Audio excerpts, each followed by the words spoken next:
Up next on Making Moves. Nearly a year after the coronavirus stole JTA's shining moment, the authority formally dedicates the Jacksonville Regional Transportation Center. We'll take you to the ceremony. Great deal of work went into developing this facility. If you were filling a time capsule, what would you have in it? We'll show you what JTA put in theirs. Right now, it's just a vacant plot of land owned by the JTA. But not for long. Coming up, Karen Adams reports on who just signed a long-term lease for this property. We are so very excited to be expanding. A new autonomous vehicle was just delivered to the JTA. Eugene Lindsay will show us why this particular AV is unlike anything JTA has tested before, and what group might see it in action real soon.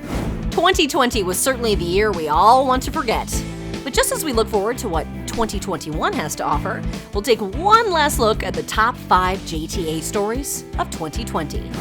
And we continue our Art and Motion series with the story of Chris Clark, who took a random encounter with a JTA bus driver and turned it into art on the walls of the JRTC. Those stories are all coming up right now on this brand new episode of Making Moves.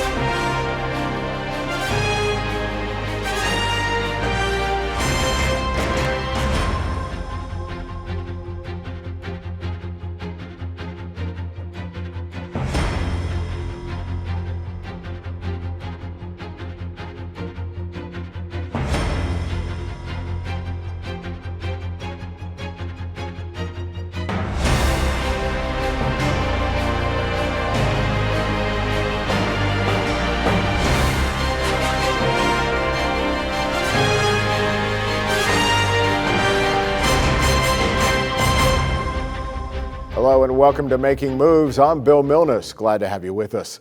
We begin today at the JRTC, JTA's new bus terminal and administrative headquarters. It was 1 year ago when JTA employees began the move from their downtown offices on West Forsyth Street into the brand new facility. The end of March was supposed to be when the authority officially opened the facility to the public with lots of pomp and circumstance. But the COVID-19 pandemic changed everything. So on May 4th, JTA transferred its bus operations from the Rosa Parks station to La Villa and the new JRTC. The opening was subdued with only a couple dozen employees on hand. Now, 10 months later, the JRTC is still not at capacity with many employees still working from home. But CEO Nat Ford and the JTA Board of Directors decided it was time to start moving forward by holding a small dedication ceremony to officially open the JRTC. The Jacksonville Regional Transportation Center was something that was planned for quite some time, and we're finally here. Last year, we were planning for a big event back in the March timeframe when we opened it up, and unfortunately, due to the pandemic, we were forced to delay that opening, but I think it was for the right reason. It gave us a chance to put in all of the right protections to ensure that both our customers as well as our employees were safe. This facility is not just built for today, it's built for generations to come. And we're just so proud of the opportunity to deliver this facility to this community and for those generations to come well into the future. I get compliments about the architecture, the beautiful murals inside these walls, telling the La Villa rich history and the vision it took for us to get here. 1, 2, 3.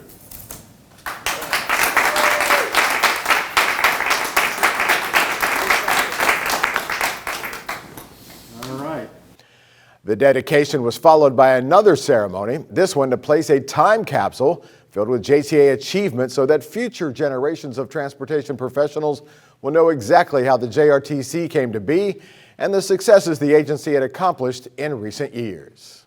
It is a snapshot of the JTA in 2021 and a permanent reminder of how important our work is. From this agency's early history 66 years ago, as an expressway authority, to our work today as a multimodal public transportation agency, the JTA has a vital role in Jacksonville. It is my hope that the time capsule and its content stays buried for a long time, so when future generations finally uncover it, they'll see how different things were and how much progress we've made. I am confident that Jacksonville and La Villa will be unrecognizable by then, and even more commerce, culture, and art will be seen all around us. I am proud that the JRTC at La Villa is now a catalyst for this historic neighborhood, and we will be the backdrop of the economic resurgence for decades to come. As we reported on previous shows, the JTA has been working hard to sell or lease several key properties it owns around the city. The authority has been talking to various developers about how to best utilize its land and how to incorporate transit into that design. One of those properties is the site of the former flea market on Golfair Boulevard just off I-95. Last year, the JTA installed a small First Coast Flyer stop there. Making Moves correspondent Karen Adams tells us why that flyer stop is likely to get a lot busier in the near future. That flyer stop will get much busier starting this summer as a brand new KIPP school will be built at the Golfair Boulevard site. Currently, the main KIPP campus is operating out of the old Greyhound racing track on McDuff Avenue. That campus will stay, but due to rising enrollment, another campus was much needed. We are so very excited to be expanding beyond this campus. This is our flagship campus. And so what we have right here now is we actually have 3 schools on this campus. They are all 3 kindergarten through 8th grade academies. So what's going to happen at our Golfair location as a part of this partnership with the Jacksonville Transportation Authority is one of those schools is going to relocate into this new facility. KIPP is part of a national network of free public charter schools that predominantly educate children of color whose families might identify as low income. That is the one reason the Golfair location is such a great spot, because the First Coast Flyer Green Line has a stop there just feet from where the new school will go up, making it possible for children to take the bus to school. When we talked with JTA and they said, what are your thoughts about us locating a bus stop, right, that was already there on this property? What about a bus stop there on the property? Yes, because again, it gives access to your point, grandparents, parents, and students. It gives access to everybody to get to the campus. JTA's Senior Vice President, Cleveland Ferguson, explains why this was a perfect fit to use this parcel of land for KIPP. In this particular case, there are more than 10 schools that are not up to par in that particular area. And this particular use will be a school that will give families the opportunity to have access to a high quality education in a location where they can interconnect with our Green Line. We're expecting up to 1,000 additional passengers per day. So far, workers have laid the complete foundation. What will go up next is the walls. When it's all said and done, it will be a state-of-the-art facility housing 700 new students. Besides being just feet from the Green Line bus stop, the building will also have a state-of-the-art gymnasium, a library, and space available where parents of the students will be able to access information through computers at the school. On the north side, Karen Adams, JTA Making Moves.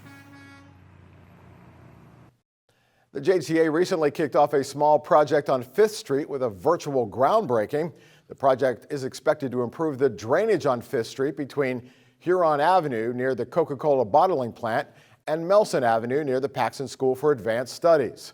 Work will include asphalt, curb and gutter, sidewalks, and a new closed drainage system.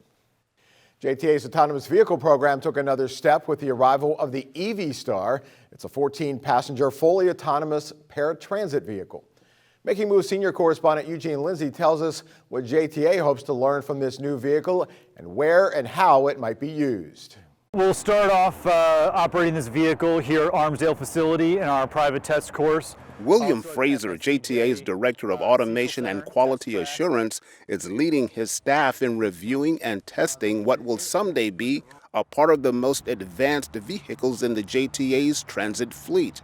It's the EV Star Zero Emissions Fully Autonomous Paratransit Shuttle. The JTA worked in partnership with EV Star Green Power, who designed and built the shuttle, and Perrone Robotics, who developed and installed the vehicle's autonomous technology. We're hoping to learn from this vehicle is how it operates and how people interact with it. And that's crucial because with an eye always looking towards the future, the JTA plans to someday have a driverless shuttle like the EV Star operating in communities around Jacksonville. The beauty of this vehicle with the ADA compliant ramp and lift is that we can really interact with all the communities of Jacksonville and understand how they can use it, what the use cases are, understand how it's going to operate on public streets, and really the interaction between this vehicle, the connected infrastructure of downtown Jacksonville, and the socialization with the rest of the communities. The EV Star can reach a top speed of 65 miles per hour and has been certified by the Federal Motor Vehicle Safety Board. Fraser says their objective now is to put the vehicle through a series of tests and inspections to see if it will be the right fit for the planned JTA's autonomous fleet. We'll start off operating this vehicle here at Armsdale facility in our private test course, also at the FSCJ Cecil Center test track over there. Once we vet the vehicle and we're comfortable and we've got the confidence in it, and we work with Perone to make sure that the vehicle is safe and that we understand it and everyone's certified, we have our operators trained, we'll then be able to operate this vehicle on Bay Street where it would be operated potentially for the U2C program. Fraser says this type of paratransit shuttle with its unique advantages is capable of meeting the needs of many customers. There's a variety of benefits. One is the passenger count. So we can carry two wheelchairs at one time and still carry several other passengers in the seating arrangements.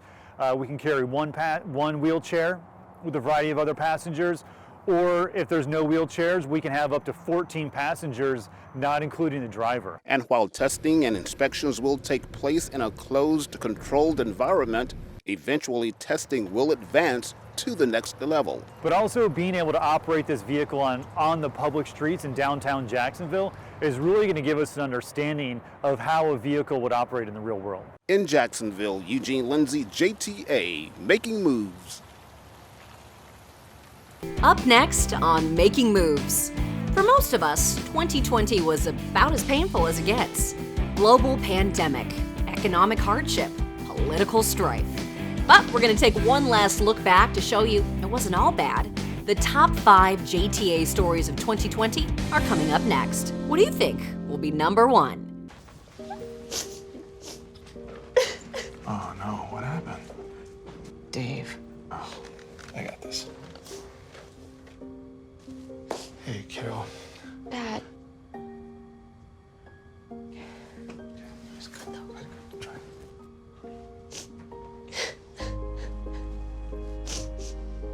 I'm sorry. Okay, you know what? Let's take off his sweatshirt. Get rid of pictures of him. We don't have to look at him. Goodbye, Dave. Mom, you don't understand. He's tagged in like 400 of my posts. Well, I can cut out tags. No, that's not how it works. What is a tag? You don't have to be perfect to be a perfect parent. Thousands of teens in foster care would love to share their first with you. Roll over. Chance high five. All right. When you adopt a shelter pet, you discover all the things that make them unique. And your mother and...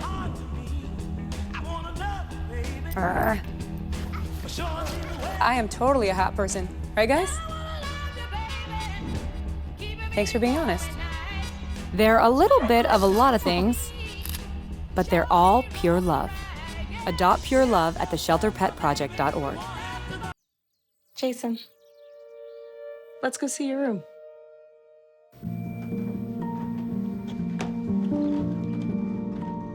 What do you think? We kept it a little spare, so you can decorate it how you like.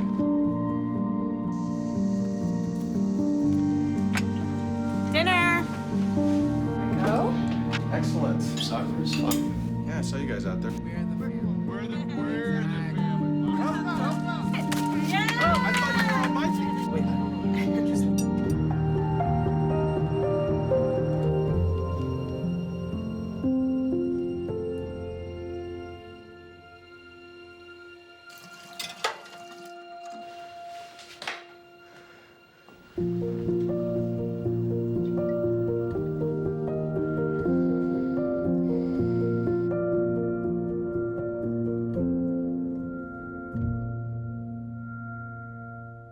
You're watching Making Moves, the most honored transportation news and information program of its kind in the country. Welcome back to Making Moves. 2020 was a year that most people would just as soon forget. Between the pandemic, economic crisis, and the political strife that has gripped our nation, there's not much to fondly remember. But even with all of that, JTA still accomplished an enormous amount last year. Here's one last look at the top 5 JTA stories of 2020. We start our top 5 stories of 2020 on January 9th. JTA christened a new transit hub on Phillips Highway near University Boulevard. The new transit hub is now fully operational and features covered shelters, benches, bike racks, and totems with real-time bus arrival alerts and other essential information for JTA passengers. The off-street location and paved sidewalks make it easy for riders to safely walk or ride their bikes to catch the First Coast Flyer Blue Line and the 3 other JTA routes that serve the new hub. It's truly an honor to be here as we open up this new University Transit Hub.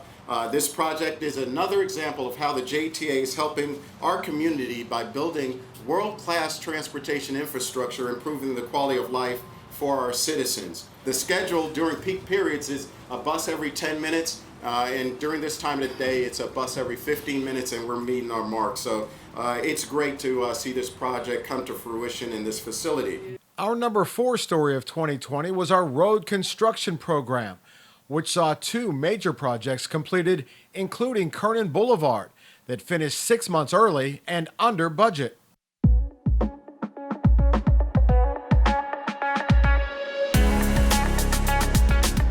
There was just too much traffic in this area. It was unsafe. It was a source of a lot of accidents in the city.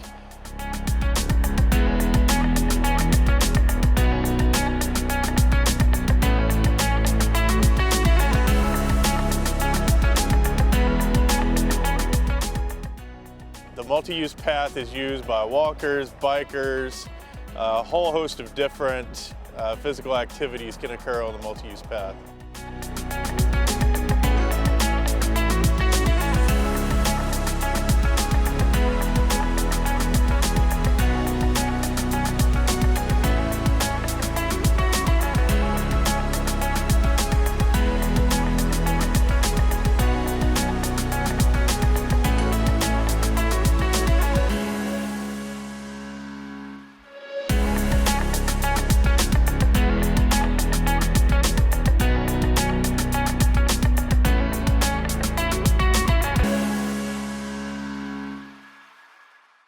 At number 3 is the advancement of JTA's autonomous vehicle program, including new vehicles to test and a new location, FSCJ's Cecil Center, to test them.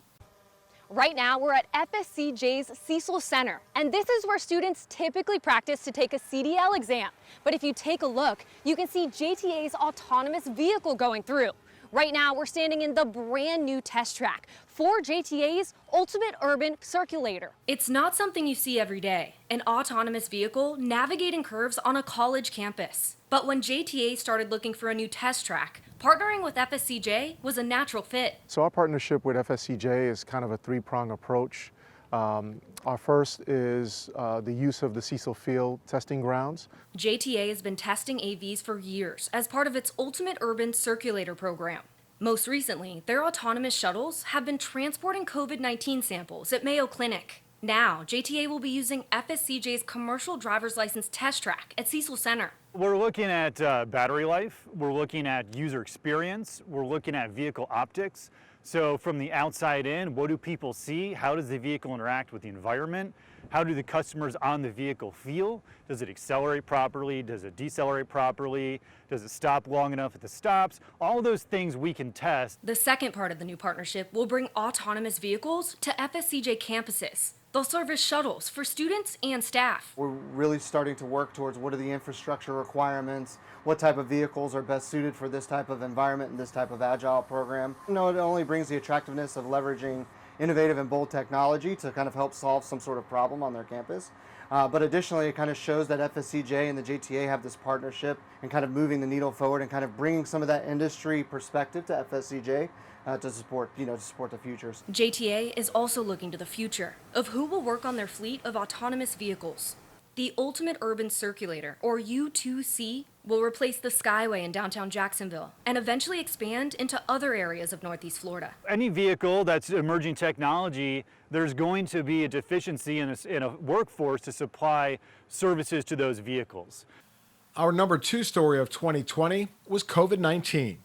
It would be easy to put the pandemic at the top of the list with all the personal and economic damage it has caused our community. But with this kind of adversity, what we found was resilience. In the middle of this global crisis, JTA stepped up its game. COVID stole JTA's opportunity to showcase its new transportation center in the way it really deserved. But the authority focused instead on keeping both its employees and its customers safe, while still providing transportation services to those who needed it. As more and more businesses in Jacksonville were closing, JTA helped local restaurants with large catering orders that not only fed its overworked frontline employees, but helped keep many of those businesses open. When a Northside supermarket closed after 19 years, JTA partnered with the city to start the Door-to-Store program to ensure people could get to other markets for food and other necessities. And every time things looked bleak, all you had to do was look at the new Acosta Bridge lighting installed by JTA, lighting up downtown with brilliant colors to help the city celebrate Independence Day, Jaguars games, the fight against childhood cancer, and many others. And our top story of 2020, really no surprise, it was the top story on our 150th episode special. And it is again the top story of 2020, the Jacksonville Regional Transportation Center at La Villa. The first thing you'll notice about this striking building is the curved blue glass front and the 2 skyway tracks that pierce the front of the structure before disappearing from view. But after you get past the unique beauty of the building, you'll find many upgrades over the Rosa Parks station. On those typical Northeast Florida hot and sticky 90-plus degree summer days, you'll quickly come to appreciate the climate-controlled waiting area.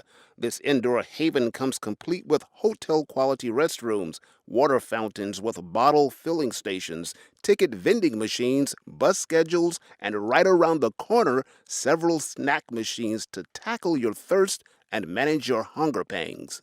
And outside on the main concourse, you'll find multiple ticket windows and digital touchscreen kiosks to help you navigate the new facility or help you find your specific bus bay location. Each bus bay is equipped with Next Bus technology, providing you with real-time bus arrival information. The concourse itself is one of the key safety features of this facility. Here at the JRTC, all the buses drive under the skyway, then loop around the concourse to a specific bay for loading and unloading. This prevents passengers from having to cross over several lanes of bus traffic to get to their boarding destination. When we come back, we'll meet artist Christopher Clark, who had a random encounter with a JTA bus driver.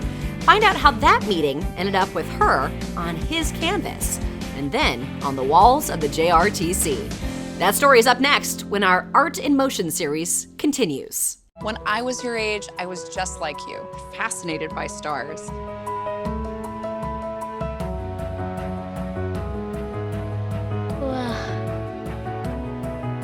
But now I get to search for life in the universe. And who knows, maybe life is looking for us too. So we're like aliens to them? Yeah. Does anyone want to be a scientist now? I do.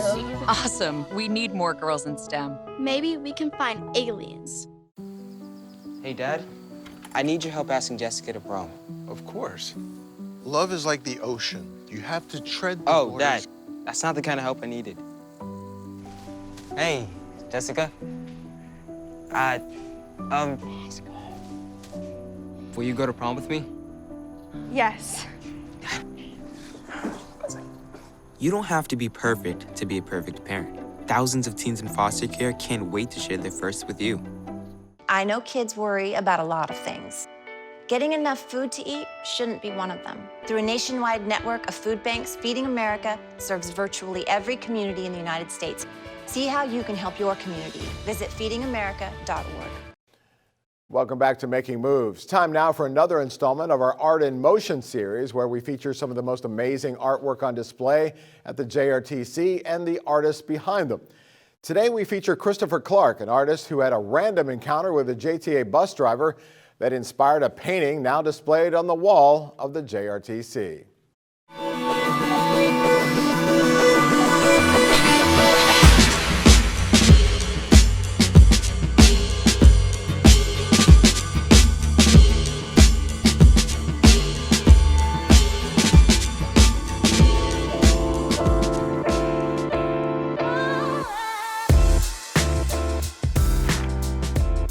Since 2016, I've kind of been on this upward trajectory, so I've done work in galleries, in a few museums here around town and around the country, and even around the world. The work has traveled more than I have. I moved to Jacksonville actually in 2012, and I didn't really get on the art scene until about 2014. I think the art community here has grown a lot. Like, we have the established artist community here, but there's a lot of younger artists coming up and making a lot of moves in the city. It's bringing a lot of visibility to Jacksonville as a budding art scene. It's crazy, at the time that I was creating this piece, my wife was pregnant, and she ended up going to the hospital just for a routine appointment, and they ended up keeping her. And so I was back and forth in the hospital and trying to create this piece, and then we ended up having to have the baby prematurely. And then at that time, because of COVID-19, they had all these restrictions, and so I wasn't allowed to leave the hospital. If I had left, I wouldn't be able to come back and see the baby being born. So after all that, I ended up getting the piece done and getting it here, and then learning about superhero Dana. So it all just worked out. It was pretty cool. If you notice from social media, like, I do a lot of images of black people. Historically, like in higher institutions of art, in museums or galleries, you don't always see those type of images reflected in the work. And so I'm just trying to do my part to reflect those images. So younger artists coming up who look like me, they'll know that it's possible for them to achieve this goal too. That wraps up this episode of Making Moves. We thank you for joining us and welcome you to check out our YouTube channel, where you can catch past episodes and stories at your leisure. A direct link to that page is available at jtafla.com. But before we go, we'd like to send out a special get well message to Making Moves videographer Jeffrey Leeser, who's been dealing with a medical issue. We miss you and look forward to seeing more of your great work right here on Making Moves. For now, I'm Bill Milnes. For everyone here at Making Moves, thanks for watching, and we'll see you next time.